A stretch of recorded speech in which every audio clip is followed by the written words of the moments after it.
What first appeared to be a case of self-defense quickly emerged into something far more sinister. This is the Ezra McCandless story.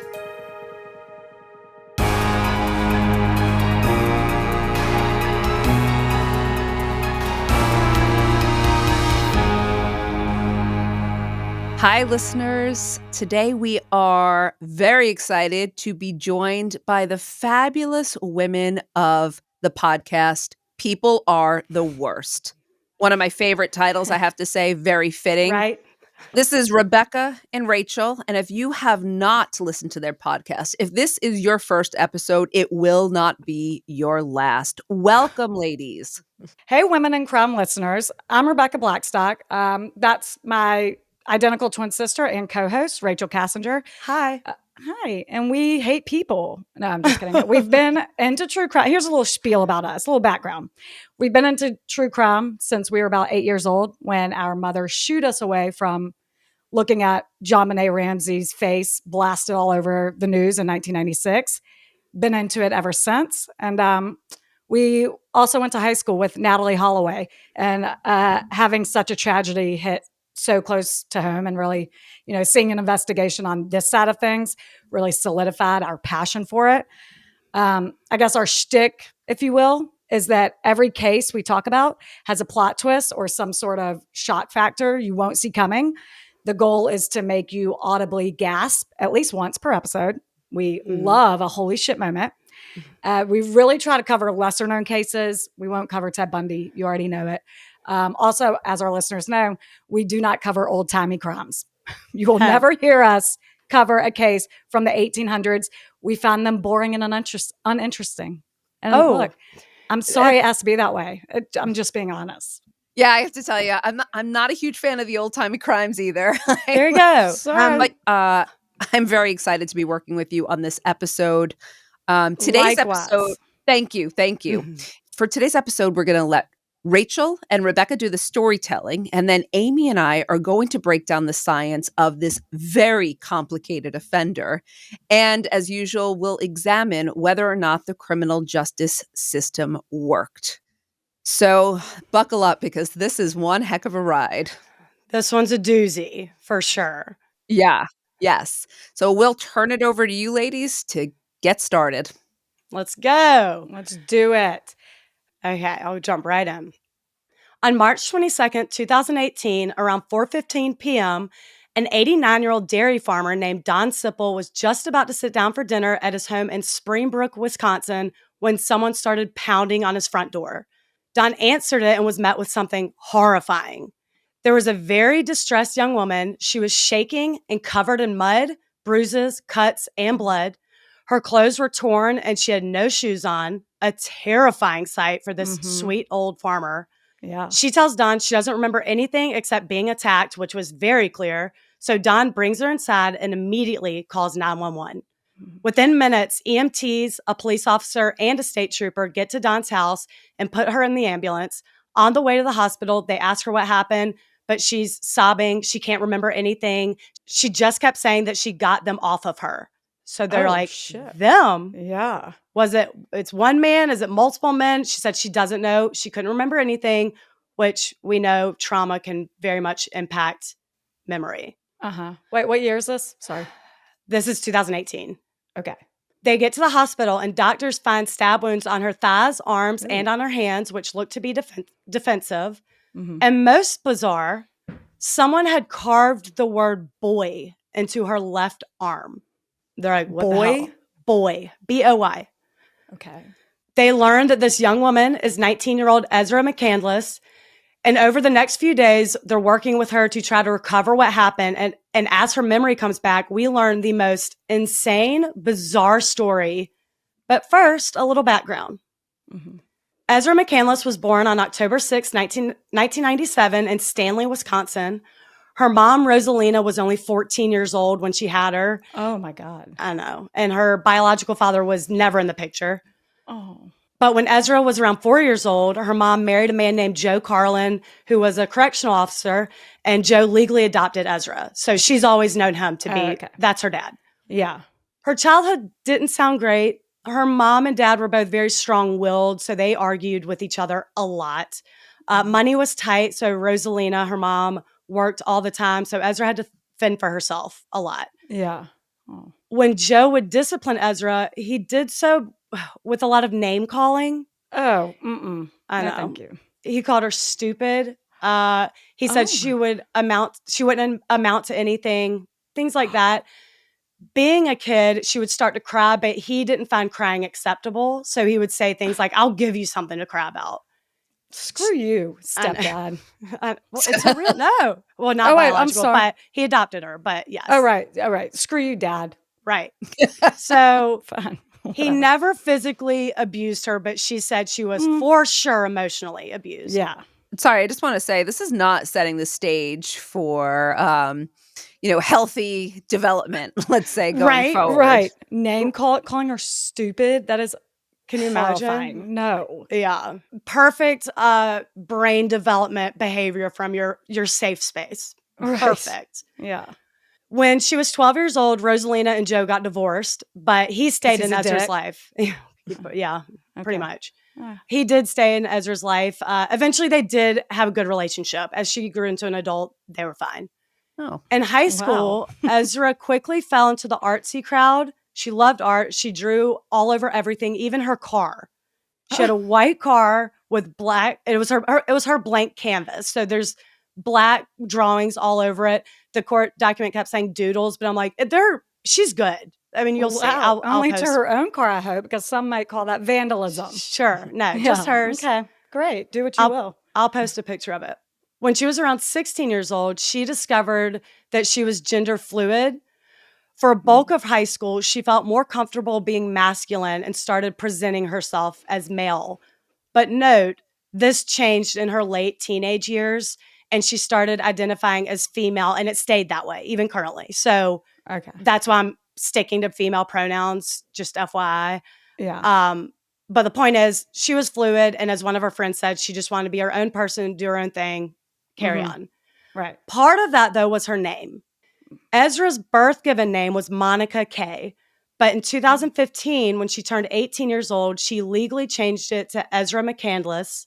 She wanted a more gender-neutral name, and once they were on family vacation, and she saw the name Ezra somewhere, and it immediately struck her. Yes, like maybe better she than saw Ezra. The band. Yeah, right. She loved it. She felt it very much suited her. Okay. And the reason she chose her last name, McCandless, was after Chris McCandless. I'm sure a lot of you are familiar with the movie Into the Wild, which is based on Chris McCandless' life. She really resonated with his love of nature, his life philosophies. So this is kind of an ode to him. Oh, wow. Okay. That's interesting. Yeah. After high school, Ezra attended the University of Wisconsin at Marinette, but soon dropped out and moved to Eau Claire, Wisconsin. She called it a free-spirited city. I get the impression it's very eclectic. It's artsy, a lot of independent shops, craft breweries, a good mid-sized city. Mm-hmm. While there, she found her new hangout spot. It's a coffee shop and bar called Racy Delane's, which everyone just calls Racy's. Mm-hmm. I looked at pictures of it, and it's giving Central Perk. There's a lot of couches and seating areas. It's more than just grab and go coffee. Like you hang out. Okay. Rachel, was this her hangout or was this her place where she worked and hung out?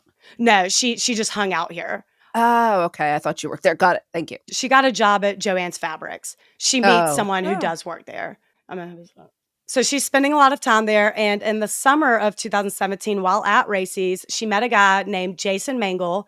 Jason was 33 years old, and he was a medic in the Army Reserve. Despite their 14-year age difference. I was about to say, don't kill me. How old is she? She's 19 at this point. Oh, okay. So he's her parents' age. Yeah. There's a 14-year age difference. Yeah. Wow. Oh, wow. Literally her mother's age. Yeah. Okay. Literally her mom and dad's age. Oh, wow. Oh, my God. So he's 33 and she's 19. It's just crazy to think of that gap. Yeah. At first, he didn't realize how young she was. He thought she might be mid-20s, but by the time he found out she was 19, the train had already left the station. He was smitten. She was smitten. They started dating. Things got serious, and Ezra and Jason eventually moved in together in Eau Claire. Again, Ezra got a job at Joann's Fabrics. They talked about getting married and even called each other husband and wifey. So obviously things were going well. They were happy. Things are good. In late 2017, 19-year-old Ezra found out she was pregnant. Jason let her decide what to do, totally up to her. She did choose to get an abortion.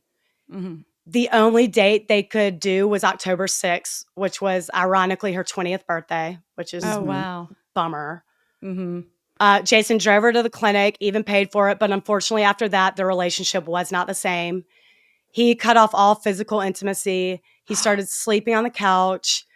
He became kind of erratic with gestures when they argued, although, again, never physically abusive. Like he threw things at her at one point, or threw things against the wall at one point, not necessarily at her.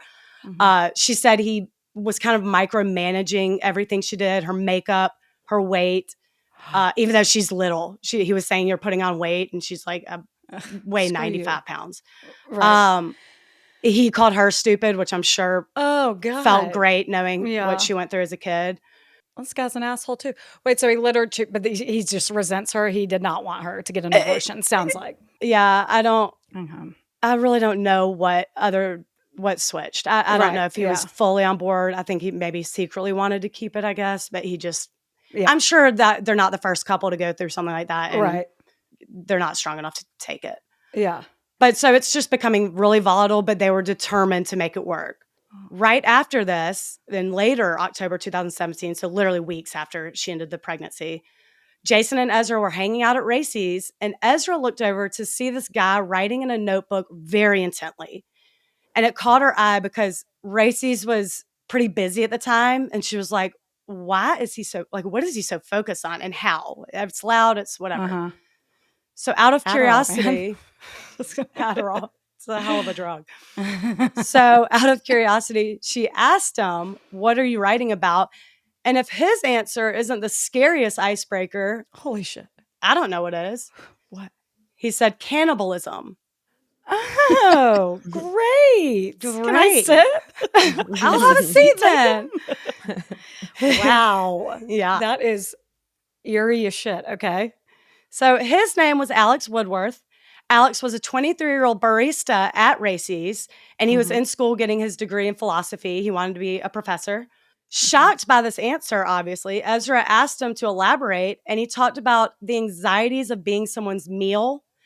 And sometimes it was more metaphorically speaking, and what it means to consume another person you love, being all consumed by someone, the like.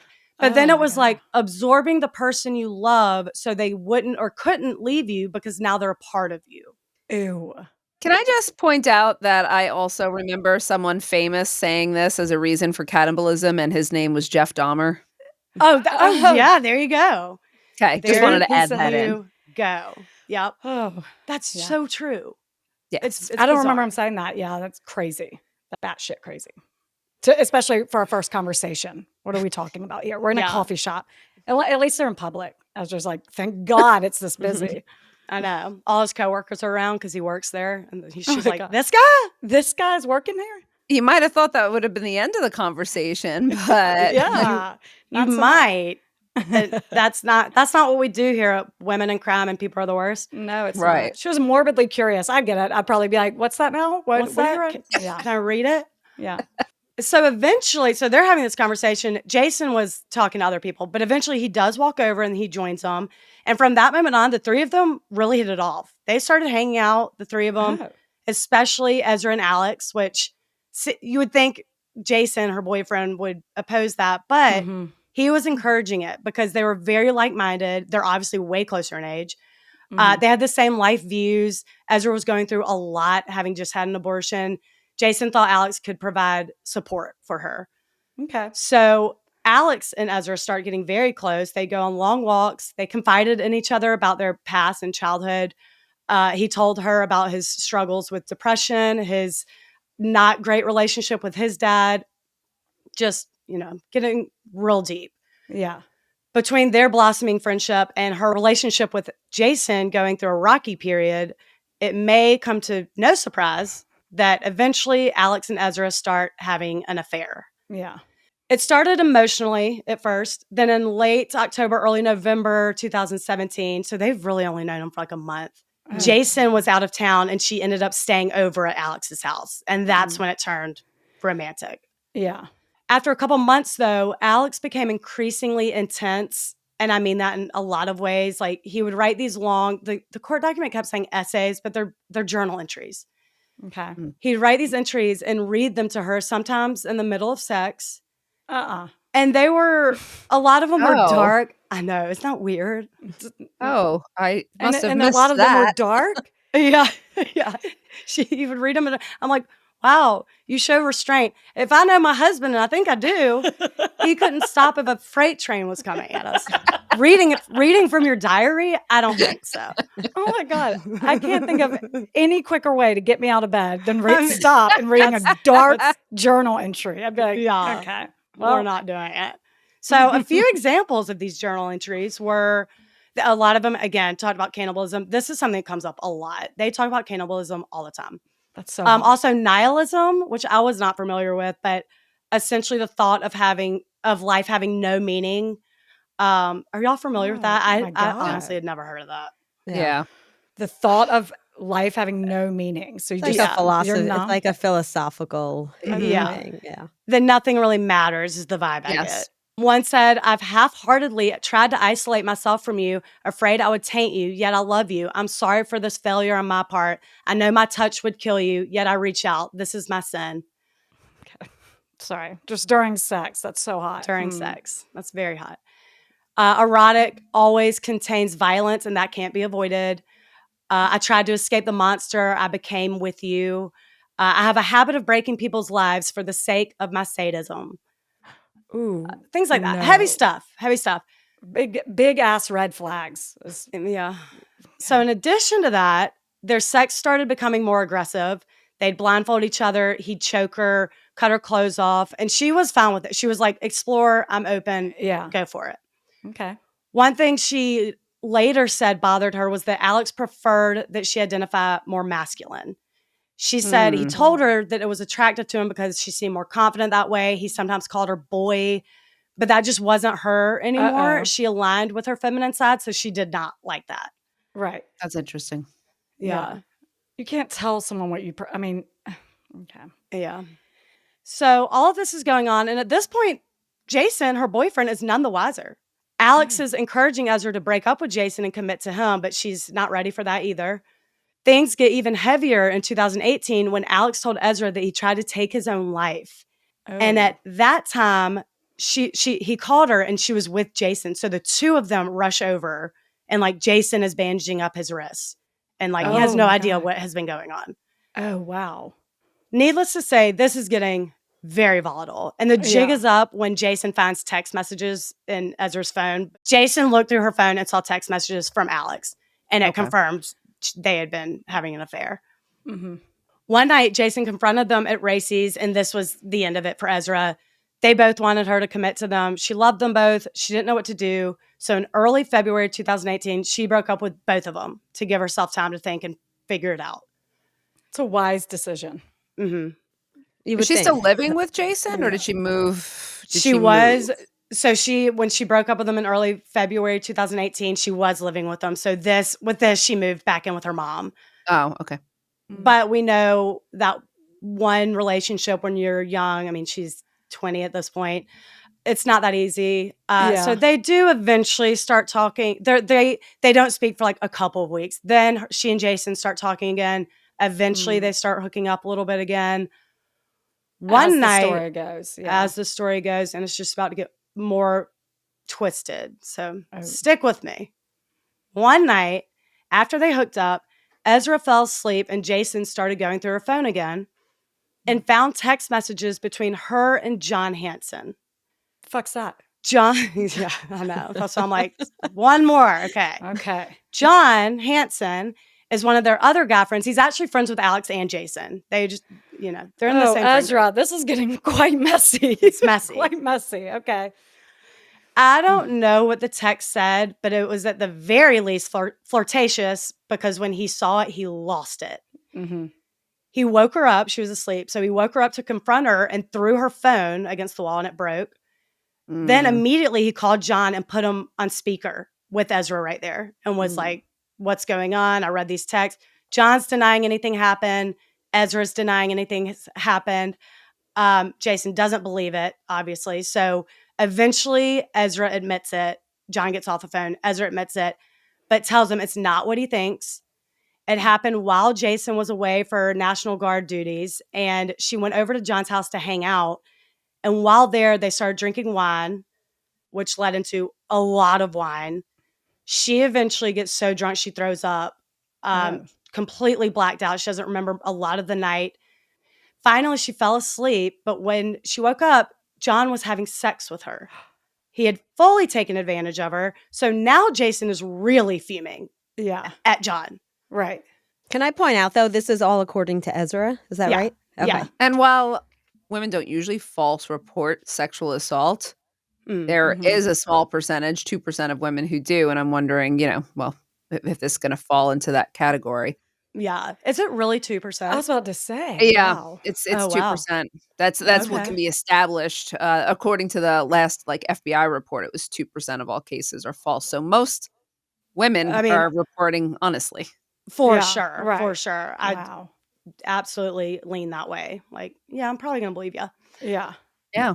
So Jason takes Ezra to his friend Josh's house. I hate to throw a name out there. I know. His friend's house. He looked to this friend Josh as a rational, level-headed support. He needed like an unbiased, calm person. We all need that in Sure. this story. Right. Yeah.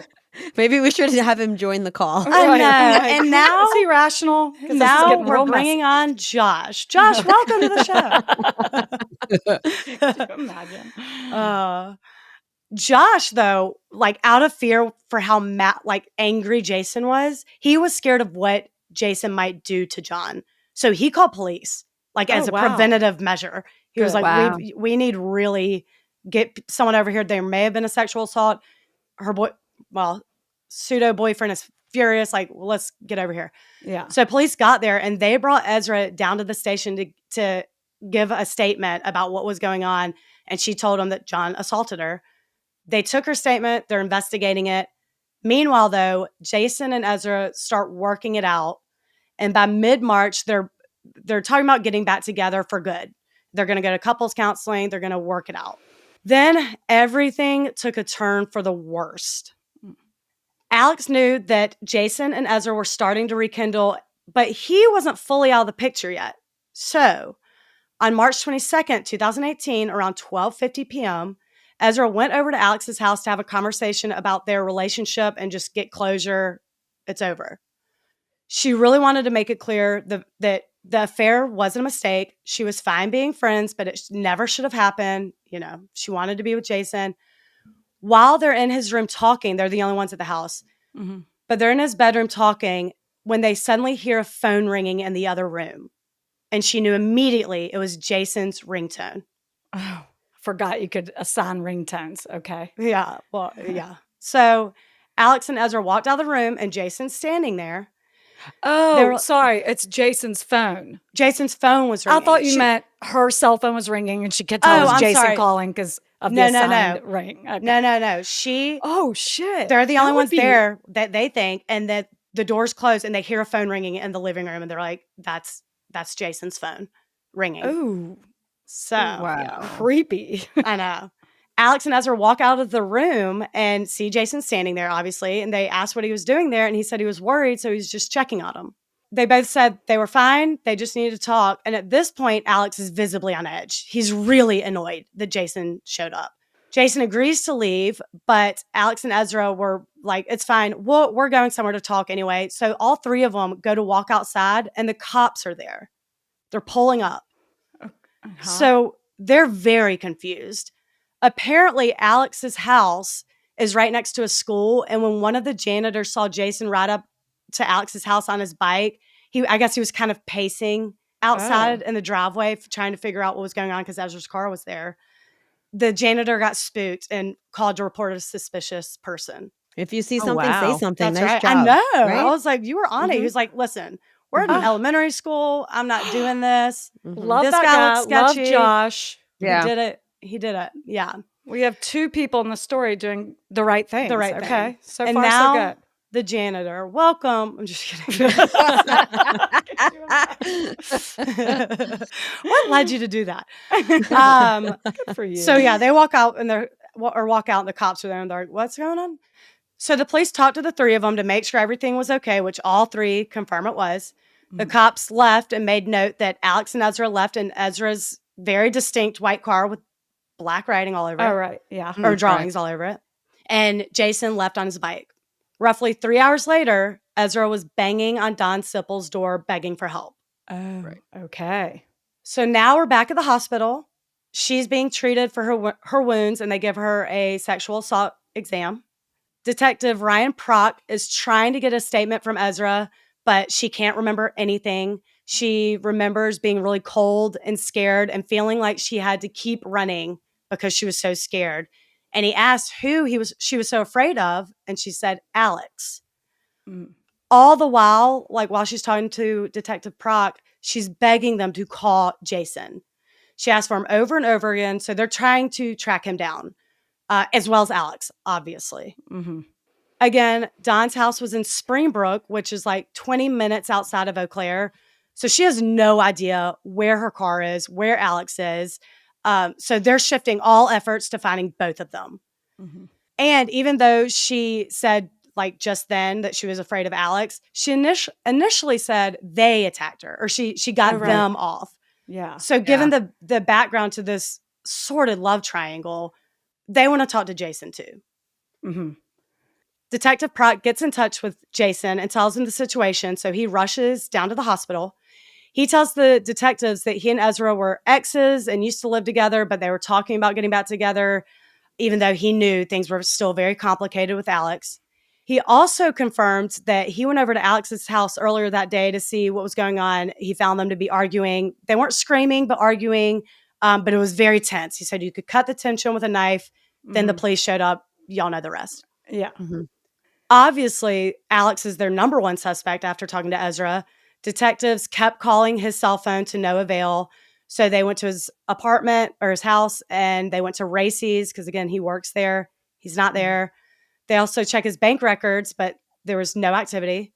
They talked to Alex's family and friends, and they said they hadn't heard from him in the past like 24 hours. They told the family and friends what was going on, and they're like, absolutely not. He did not attack Ezra. There's no way. But he was nowhere to be found. So the next day, they went back to Don Sippel's farm to search around the area for any sign of him or the car, since obviously that's now crime scene. And as they approach the farm, they're not there yet, but they do notice a muddy field entrance. So they stop, and Detective Prock got out of the squad car and began walking around, and the other detectives join them. Sure enough, they spot two sets of footprints, and they see tire tracks going into the entrance, but not out. So they're like, this has to be where the car is. Yeah. They keep walking up this incline, and when they get to the top, they find Ezra's car on a desolate dirt road. They see that it's stuck in the mud. There's also clearly been a struggle. There's clothes, boots, personal items just thrown everywhere outside the car. The back door is wide open. There's a large amount of blood. The next day, they go back to the hospital, talk to Ezra again, and they tell her that they found her car. It's stuck in the mud, and they ask if she remembers how it got there.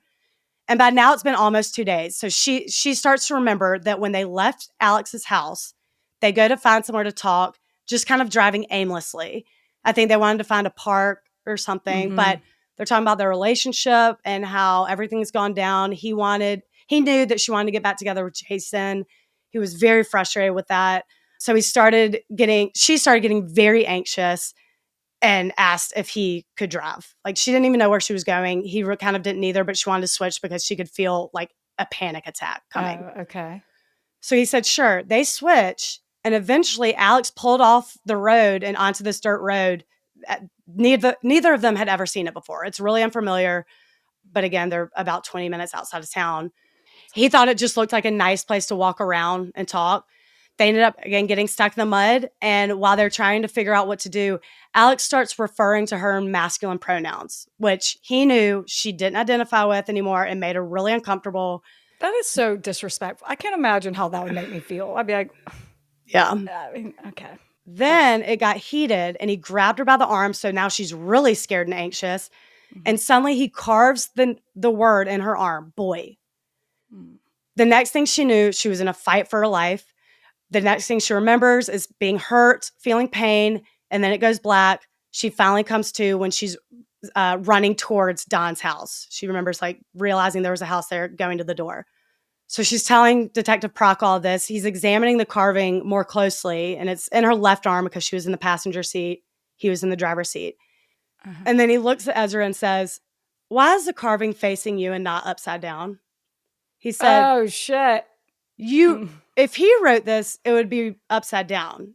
He didn't do it, did he?" And she said, "No." He said, "You did this, didn't you?" And she said, "Yes." Then Detective Prock tells her, "We found Alex's brutally stabbed body hanging out of the back door of your car." Holy shit. When they found it in the mud? Yeah. I said there was a bunch of blood they found. That's because there was we'll get to the injuries, but brutally stabbed body hanging out, and it was Alex. Okay. I knew this story, but I was like, whatever. I knew you didn't know the details. I didn't know of that Alex. triangle. I was like, Jason did something or Alex did something to contribute, but no, it's Ezra's the monster. Well, maybe. No, we'll see. Okay, okay. But you did promise an audible gasp, and that was one. I heard. And I had audible holy shit too. You got two. Yeah, that's true. And we don't fake it over here. People are the worst. Well, you'll hear stories where I'm like, "Oh, I know this one. I'm not going to be shocked." But go ahead. Oh yeah. You know. Yeah. But I knew that's why I was like, "Don't go through those emails." I know. Well, that's what I was like. All right, you go. I won't tell you what I know. I won't bore the listeners with that. Okay. But holy shit. She tells the detectives that after they got stuck in the mud, they both got out, helpless as to what to do and how to get it out. She's nervous because she doesn't know where they are, and she did not want to pay for a tow truck. She decides to go lay down in her back seat to try to calm her anxiety when Alex comes to join her. And his behavior's bizarre. He starts talking to her in the third person, like, "Ezra is so handsome. Ezra is so beautiful," which he didn't normally talk like that. He would call her beautiful, but not in third person. So she was like, "This is weird." He then took off her glasses, and she cannot see without them. He told her that she betrayed him, and he deserves this. So he takes off her scarf and blindfolds her. Then he starts cutting her clothes off with a knife. She told him to stop, but he doesn't. So now she's frozen in fear. After he cuts her tights off, she feels him grazing the knife on her skin, and then he cuts her, which he had never done before. I told you before, they were exploring their sex life. He had cut clothes off before, but he'd never touched her with the knife. Yeah.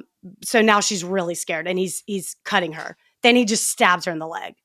She starts swatting him away and tries to grab the knife, but grabs the blade, which is why her hand was cut. Then realizes that her knee is between his legs. So she knees him in the groin. And when she does that, he drops the knife and she grabs it and tries to get up and out of the door, but he stops her, grabs her by the hair and the throat, tries to get the knife back from her, but he can't. So she just starts stabbing. She just goes. He finally lets go, and she gets out of the car and just takes off towards Don's house. Rachel, she didn't remember any of this stuff until much later on. Right. Okay. Yes. Until after they found the car, she had been in the hospital for a couple of days, working with psychiatrists, trying to get it back. But yes, this is when she remembers all this. She said she carved Boy into her arm to kind of wake herself up and get her out of her panic. So now the investigation shifts from an assault with Alex as the main suspect to a murder with Alex as the victim, although it may be self-defense. That's what they got to figure out. Yeah. They get an autopsy back and determined that Alex had been stabbed 16 times. And it's, again, very brutal. There were very deep stab wounds to the head, as well as his genitals and his back. Holy shit. Doesn't sound like self-defense. Exactly. No, it sure doesn't. They said the brutality. I believe Ezra less now. Yeah. The brutality exceeded the need for self-defense. It's overkill. And once we get into the trial, we'll get more into that. But it's overkill. Ew, yeah. And also, how could it be self-defense if it's on his back? Right. And the back. Exactly. And I'll just go ahead and say the deepest cut was to his head, and it was behind his ear. Ow. Like she did it from behind. He did not see it coming. No. Oh, shit. God. I know. Well, we'll get to it. They re-examined all of Ezra's wounds. And at first, when it was an assault investigation and there was a manhunt for Alex, they were relieved that all of her injuries were superficial. Now, however, this is very suspicious. Yeah. Detective Proc called them scratches. Especially a cat did this to you. Yeah. Especially the one on her hands, which again, at first they were like defensive wounds. She said it was from grabbing the blade. If you grab a knife by the blade, your hand is cut wide open. Yeah. These were like little marks. Yeah. All of her injuries were like that. All of them. Yeah. There's not one deep wound to her, which is weird considering his first stab to the leg was when she was in her like frozen fear, blindfolded, couldn't see anything. Yeah. So that's interesting. And bullshit. Ezra is arrested on April 6, 2018 and charged with first-degree intentional homicide. I'm going to get it right. Mm-hmm. Her trial starts in October 2019, and it's a media frenzy. Headlines are calling her the killer girlfriend. She's being compared to Jodi Arias. It lasts for 15 days, and by the end of it, we are seeing a very different side to this sordid tale. Oh, yeah. Holy shit. Yeah. Okay, so now we're in trial, and I'm going to get some opinion. I want to hear what y'all think. Okay. Oh, yeah. The prosecutor, Andrea, and I should have looked up how to say this name. Nodolf. I think Nodolf. Nailed it. Says 22-year-old Ezra wanted to get back together with Jason, and in order for him to believe that she was actually done with Alex had to be gone for good. The day before Alex was murdered, Ezra sent Jason over 600 messages begging him to get back together with her, saying that the affair with Alex was a mistake. Andrea said she was playing victim throughout this exchange. She really just wanted Jason to feel bad for her. Mm-hmm. Oh my God. They said she also resented Alex because the reveal of their affair was the nail in the coffin for her and Jason's relationship, and it forced her to move out of his house in Eau Claire and back in with her mom, and that really pissed her off. And apparently that's only his fault. I was about to say, wow, no accountability there. Right. They think this was very much premeditated. She lured Alex to this desolate road where she could kill him, stage it as self-defense, so she could be the victim and win Jason back, which is why at the hospital, they theorize, she kept asking for Jason. Not her mom, not her dad, who's a cop, and by now they do have a good relationship.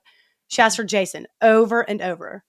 Premeditation seems apparent because on February 24th, 2018, this is almost a month before the murder, Ezra had texted Alex and told him not to talk to her ever again, and he complied. There's no text after that. He never reaches out to her. Are you serious? So why a month later did she reach out to him, like wanting to talk about the relationship, wanting closure?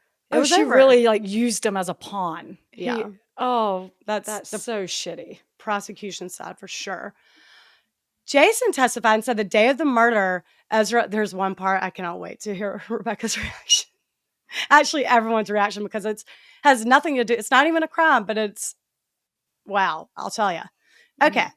Jason testified and said the day of the murder, Ezra was very disheveled. She was acting very weird. He was at Racy's around 11 a.m. when she came in with, quote, a fire in her eyes. She said she felt like her voice had been taken and she needed to find Alex.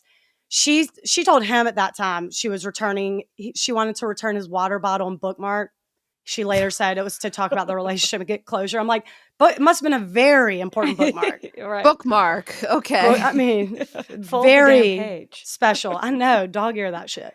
And it wasn't like a Poland Spring water bottle, was it? I know. I'm like, what kind of? Yeah. For real. Alex wasn't there, so she said she was going to his house, but Jason noted that something seemed so off. She wasn't acting like herself. He knew something was wrong. One of the baristas at Racy's agreed, saying she noticed something was wrong with Ezra because she tipped. She never tipped. What a bitch. That's all you had to say. I'm sorry. A monster. What an asshole. Oh, yeah. So this barista said she usually got free coffee. Again, then you tip 100%. Right. God. Or she would convince someone else to buy her coffee. I'm like, you're the worst regular. She's the worst. God. Oh, no, that's not good. I could do a whole episode on that. But the barista's like, oh, yeah, she was acting weird. You know what? She tipped. They're like, Oh what? my God. That does not make her guilty of murder, but that does make her guilty of being an asshole. Right. So For sure. that's interesting. Mm-hmm. But it was that behavior that concerned Jason so much that he rode his bike over to Alex's house to make sure everything was okay. And when he got there, he noticed Ezra's car in the driveway idling and the music was on. She left it on. Perhaps for a quick getaway, prosecutors will say. So he goes in, could tell they were arguing, couldn't make out what they were saying. You know, the rest. The cops came, whatever. Smart janitor who's on the ball. Mm-hmm. Right. Also, regarding Jason's testimony, I encourage everyone, watch the court TV video of this. Her behavior when he is called to the stand is bizarre. Like, up until this point, it was noted all along the trial. It's a 15-day trial. She's emotionless. It comes up a lot. They said she was insanely calm. She was very relaxed. Not how most would be on trial for murder, but when Jason is called to the stand, she is shifting in her seat. She sits up. Her face immediately softens. She smiles. She starts looking around the courtroom like she is giddy. Oh, you're going to post this, right? Oh, yeah. It's bizarre. To quote Tyra Banks, she's smizing hard. Like her eyes immediately soften. What's smizing? It's smiling. Tyra Banks used to encourage her models on America's Next Top Model to smize. It's where you smile with your eyes. It's like a smile. Smile with your eyes. Smile with your eyes. A smize. Right. She does, though. He walks up and he's like, taking oath, and she's like trying to seduce him on the stand. Have y'all seen that part? I was almost linked it in my thing, but I tried to figure out how to play it right here. I read that she was also wearing a sweater that he gave her or something like this, a sweater. I read there was some significance to something she was wearing being something maybe he gave her, and she kind of slipped her jacket off and revealed the sweater, but that was I'm not positive if I had that right. Yes, I encourage y'all watch that whole clip with him from him being called to the stand to this. So while he takes the oath, he gets to the stand, and as soon as he sits down, she takes off her blazer to reveal that she's wearing a green sweater that Jason had bought her when she was in the hospital following the attack. Okay. She was clearly trying to get his attention, and he saw right through it. Trying to pull at any heartstrings he has towards her. Like, yeah, come on. He said it felt like emotional manipulation, which he had been through with her their entire relationship. It was just more of the same. Mm-hmm. Seems like this is Ezra's version of flirting. I don't really know. I guess, yes. It had to have been. It's bizarre. Yeah. And it seemed like they hadn't seen each other at that point, I think, a year and a half. So she's just like excited to see him. And again, the whole time she's cool, calm, collected, no emotion. Ew. The prosecutor then points to her previous claims of sexual assault as another example of her constant need to be a victim. And that is painful to say because, again, I side with women, but this is part of the 2%. And I'll tell you why. Mm-hmm. She, again, claimed that John Hanson assaulted her. She actually claimed it on 2 separate occasions. I didn't get into the other one because the details were fuzzy and I kind of didn't get it. But she claimed it happened twice. As a result, Jason and their friend Josh called police. Well, during the investigation into the assault, Detective Prock interviewed Alex. And Alex confirmed that Ezra did tell him about that night that they had sex, but said it was consensual. She regretted it, but it was consensual. Mm-hmm. Right. Prock then asked Alex about Ezra's character to determine the validity of the claim, and Alex said he sided with John and then insinuated that Ezra tends to lie. Mm-hmm. When investigators asked Ezra to share the text communication between her and John, she said she deleted it because it triggered her anxiety. So they went to John, who happily handed over his phone, and those texts showed a very different story. There are a lot of explicit photos sent back and forth. They talked about trying BDSM. At one point, she asked if he was ever going to pound this because she wants to fuck everything that moved, like after she had been working out. It's a very bizarre text. Okay. Other friends came forward saying no. She was very excited about their secret hookups, and she liked John a little bit. And so they ultimately closed the case saying this was, quote, a rare instance of false reporting. Mm-hmm. And then while on the stand, this comes up, and she takes that claim back. She says, we hooked up. I never said he assaulted me. And Prock got on the stand. Brother. Jason got on the stand. They're like, no. You went to the police about it. We have it on records, ma'am. The officer who took the statement testified that Proc was the one who investigated it, who happened to be investigating Alex's murder. So he was like, no. I'm telling you what happened. And I have the documentation to prove it. That's right. Yeah. I'm like, that was recorded. So then they point to Alex's autopsy, the brutality of his murder. He was stabbed 16 times. Again, the deepest to his head, behind his ear. Oof. One of the officers said, who found Alex, who found the car, found Alex, said, I've been in law enforcement for a long time. I've seen a lot of horrific things, but I was not prepared for what I saw at this scene. Mm. The DA mirrored that and said, I've been a prosecutor since 2001, and I've never seen anything this violent. Mm-hmm. Wow. Also, most of his stab wounds were post-mortem. Oh. Right. Typically in self-defense, they'll stab once, maybe twice, and then run. But again, overkill. What is normal? None 16, of it's normal. Well, none of it's normal. I hope to never know. But you incapacitate them, I would think, and run. Yeah.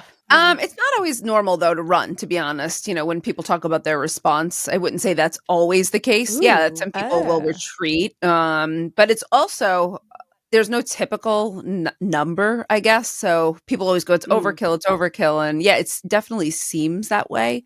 But when people are stabbing in self-defense too, it's like adrenaline and fear. You don't necessarily know that someone has stopped coming at you.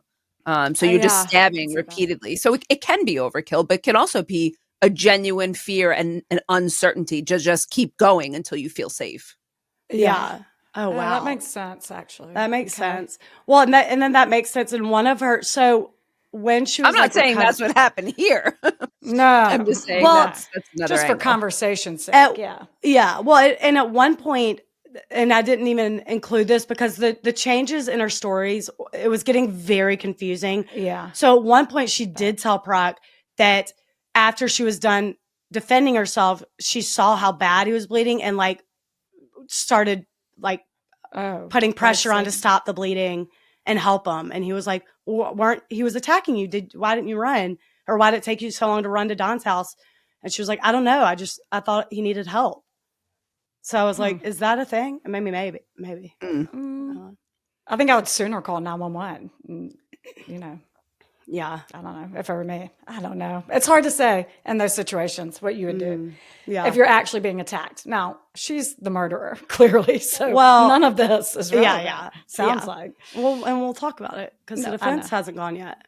Oh, right. And then while I'm still in the prosecution, and on the contrary to his brutal stab wounds, hers are again very minimal.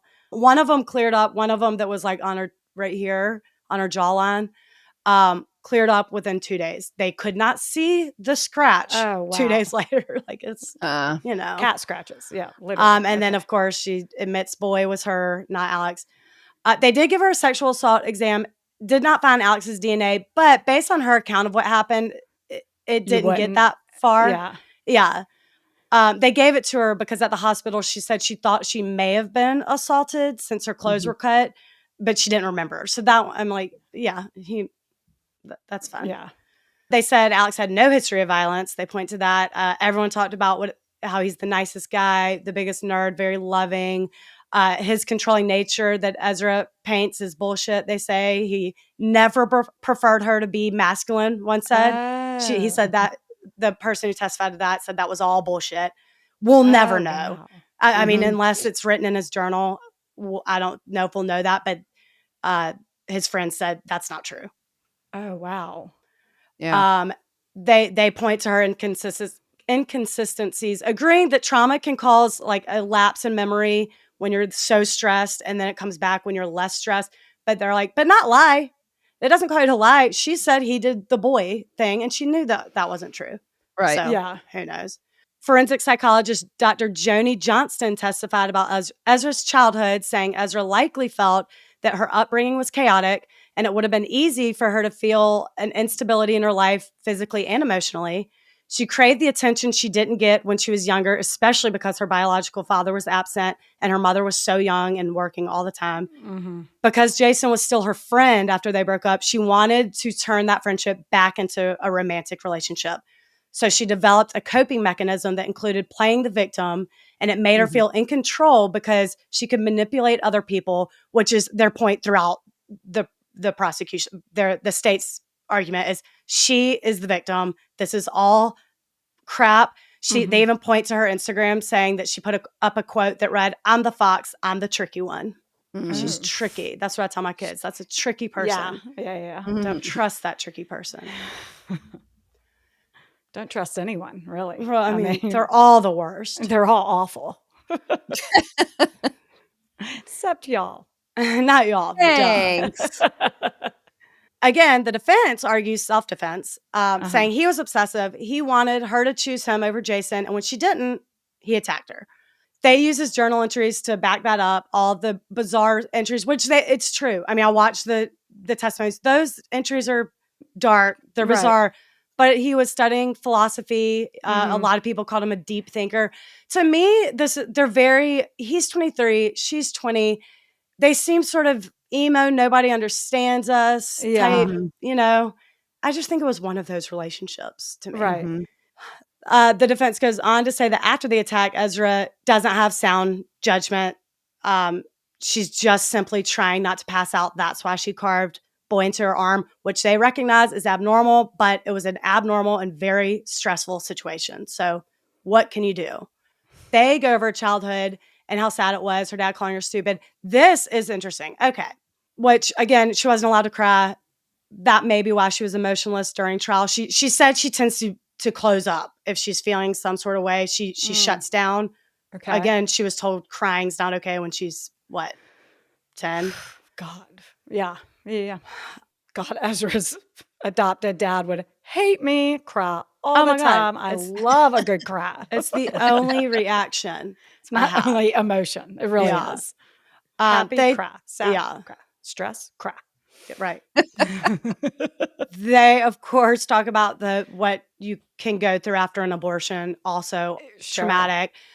So she was evaluated by a psychiatrist while in the hospital who diagnosed her with PTSD and testified that the impacts of PTSD aligns with her behavior, inconsistent statements, and memory issues.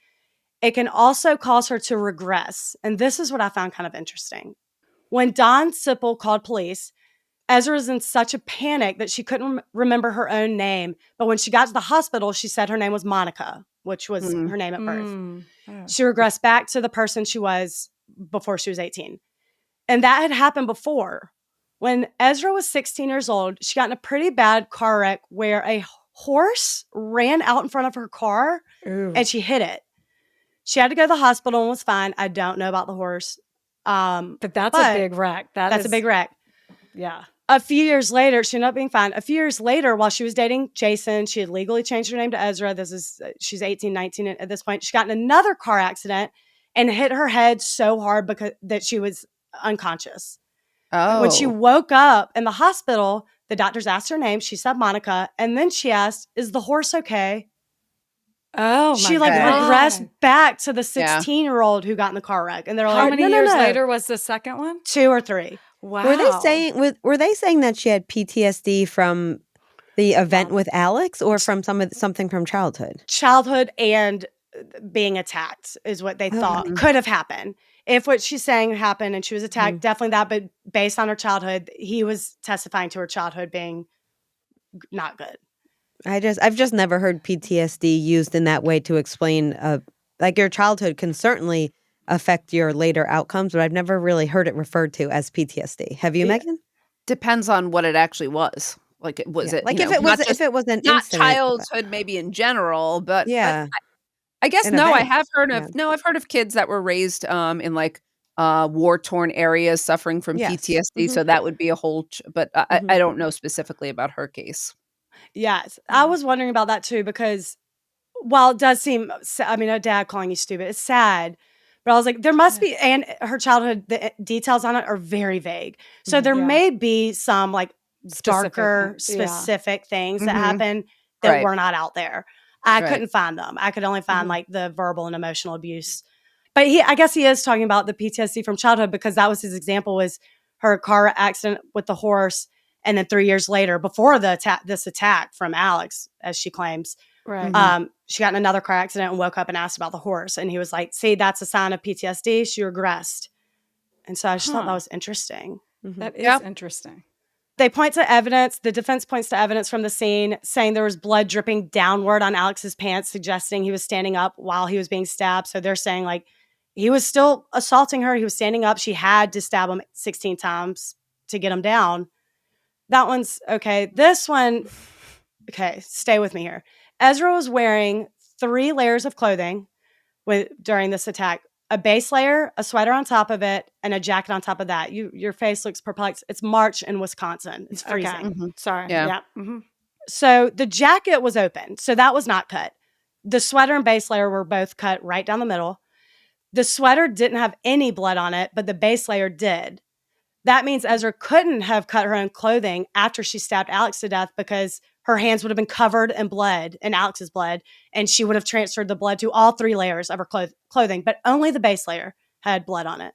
Couldn't she have done it before? That's what I'm like, Yeah. so he was, yeah, that's what I said, but I don't know. Clearly, she did. I mean, yeah. Ezra testified, and she is, to the point, she's calm. I would be a blubbering mess, especially at 22 years old. She is calm, speaking cool, clearly, collected. very calm, cool, collected. I thought she was very articulate in her testimony. I did too. And they made her read all these journal entries. She got on stand? Oh, Yep. yes. Oh, I didn't Hour, okay. days, Let's I go. think. Yeah. She was on stand. Yeah, she speaks very clearly. She has to go into their sex life a lot, and she, winces. Like they're like, I know this is embarrassing for you. She's like, it really is. But she's very articulate. You're right. Yeah. Okay. To which the prosecutor said, very well coached. She stuck to script. I'm like, 22 years old though. She is articulate. The jury deliberated for 3 hours. And on November 1st, 2019, they found Ezra guilty of first-degree intentional homicide. She was sentenced to life in prison with the possibility of parole after 50 years. She's also prohibited from contacting Alex's family, which I think is fine. Oh, yeah. During trial, it was said that the jury was paying very, very close attention, writing a bunch of notes. One source said that it was when Jason took the stand that solidified the prosecutor's theory of motive. She was so smitten. I can't wait to see that footage. Okay. Yeah. Yeah. Great. And I have to say, she did say during sentencing this quote, and we can leave it at this. She did apologize to Alex's family, but she released a statement, and this is true.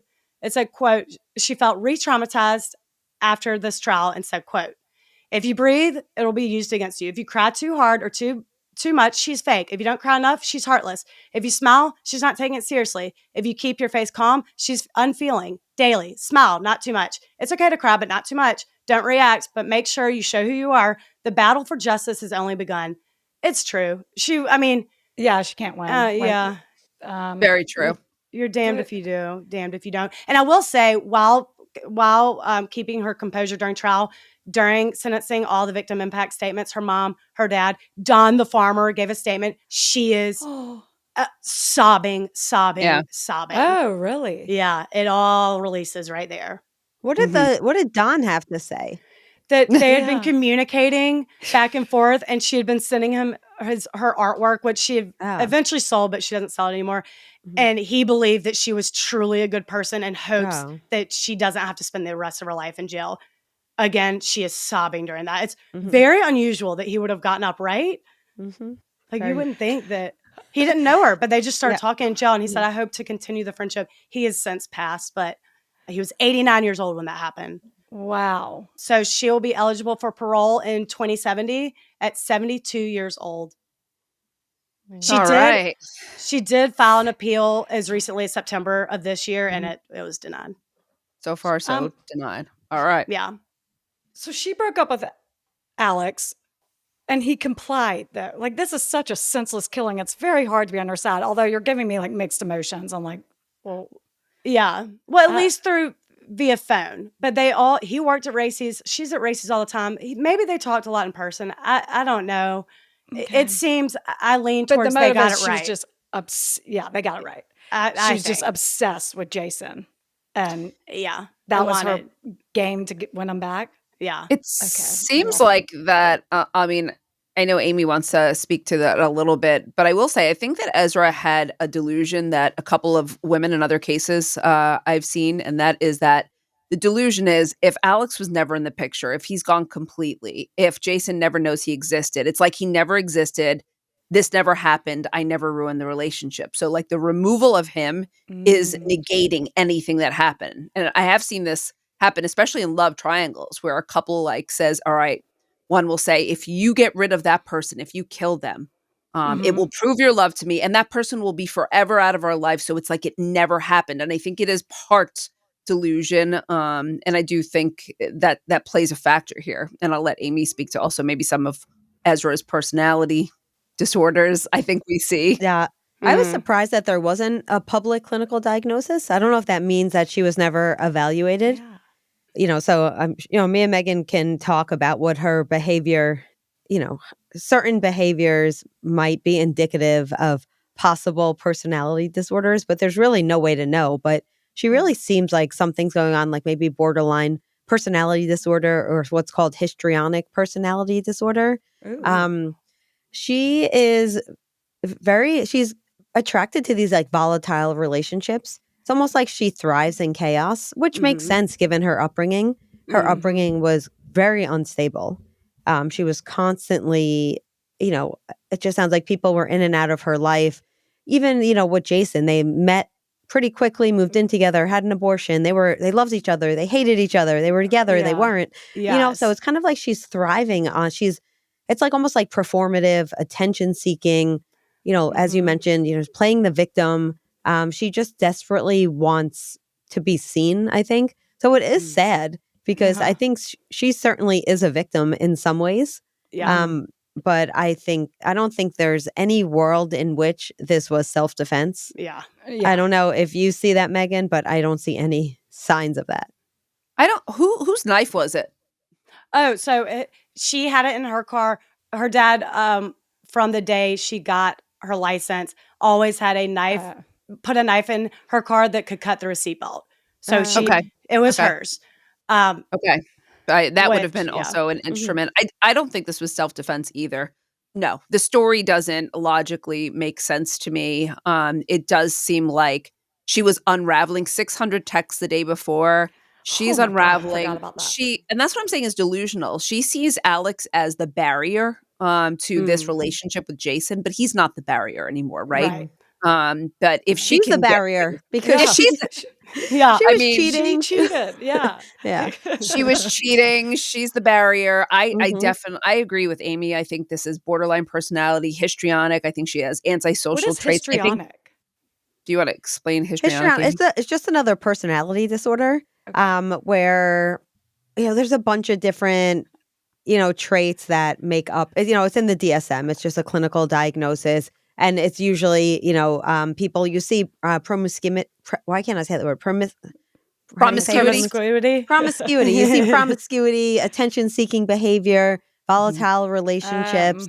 So it's just very, a lot of the way she acted just seems to fit well. But obviously we're not, we're not clinicians, so we don't know.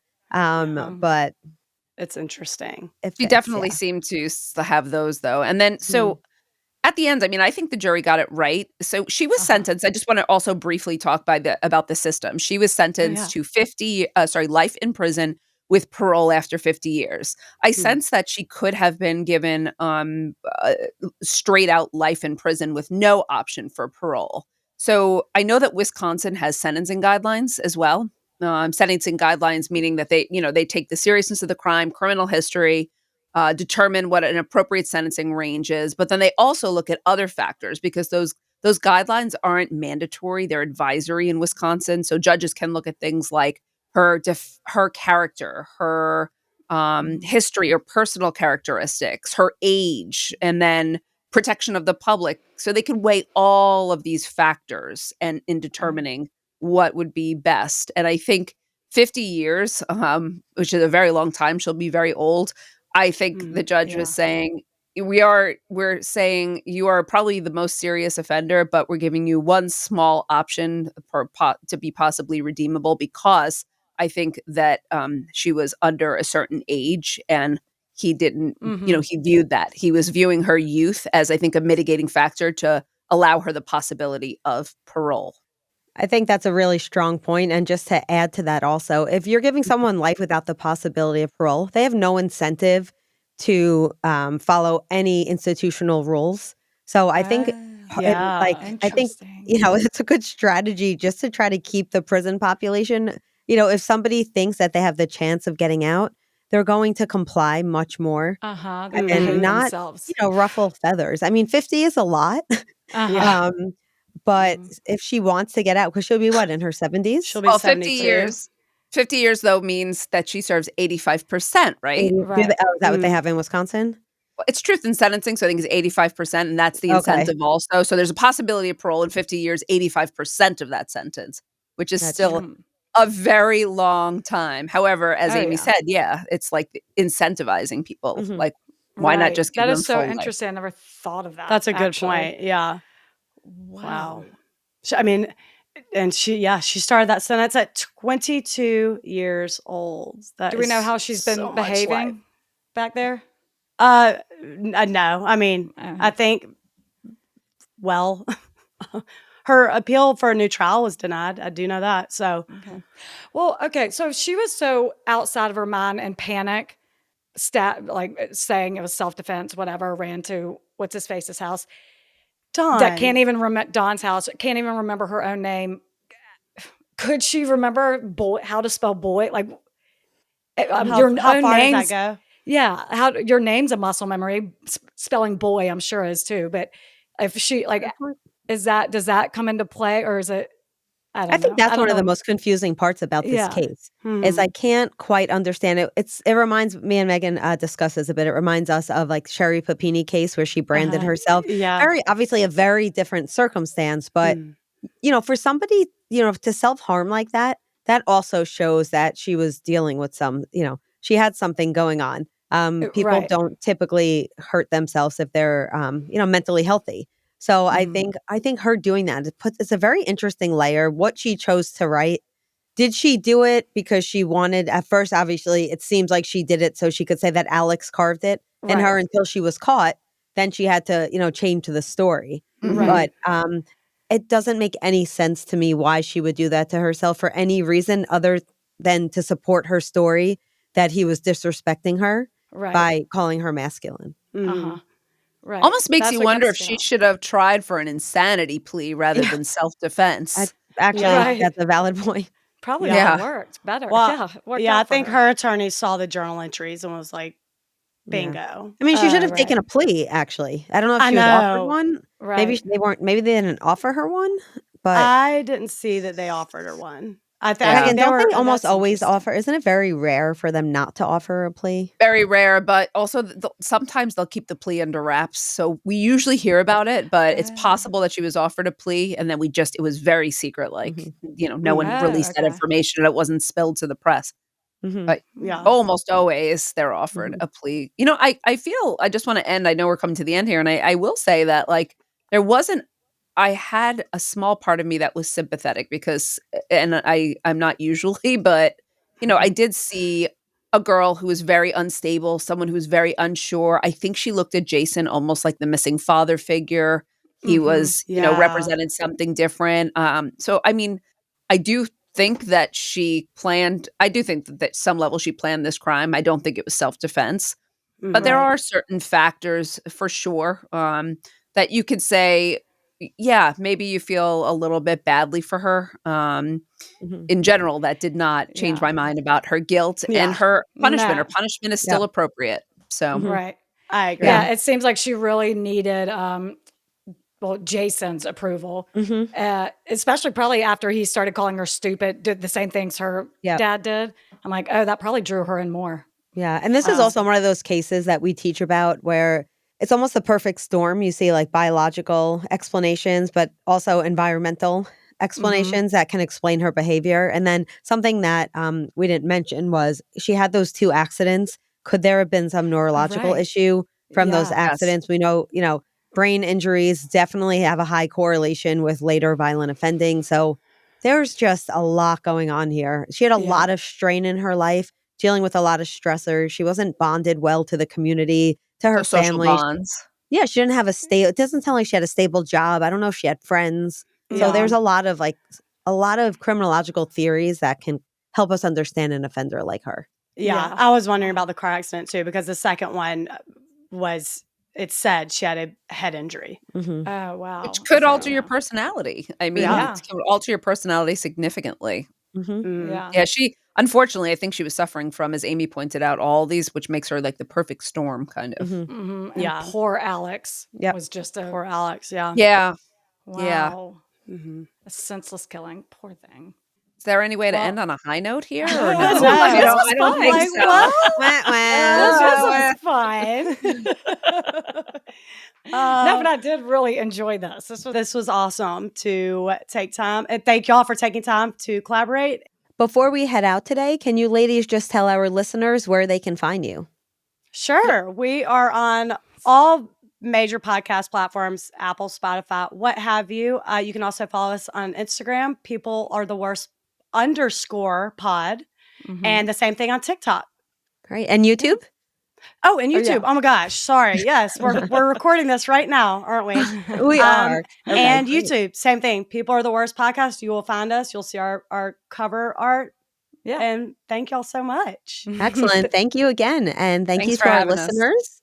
Yes. Thank you for having us. Thank you to our listeners. And we will catch you next time on Women in Crime. Women in Crime is written and hosted by Meghan Sachs and Amy Shlosberg. Our producer is James Varga. Script editing is by Abigail Belcastro. Audio editing is by Siler Burr and Jose Alfonso. And music is by Desert Media. If you enjoy the show, please remember to follow and leave a review. You can also support the show through Patreon, where you can get access to additional ad-free content such as exclusive full-length episodes, lectures, a book club, and virtual happy hours with Meghan and Amy. For more information, visit patreon.com/womenandcrime. Okay, so my sources were court documents, Court TV, CBS News, WBAY.com, KARE 11 News, and that's it.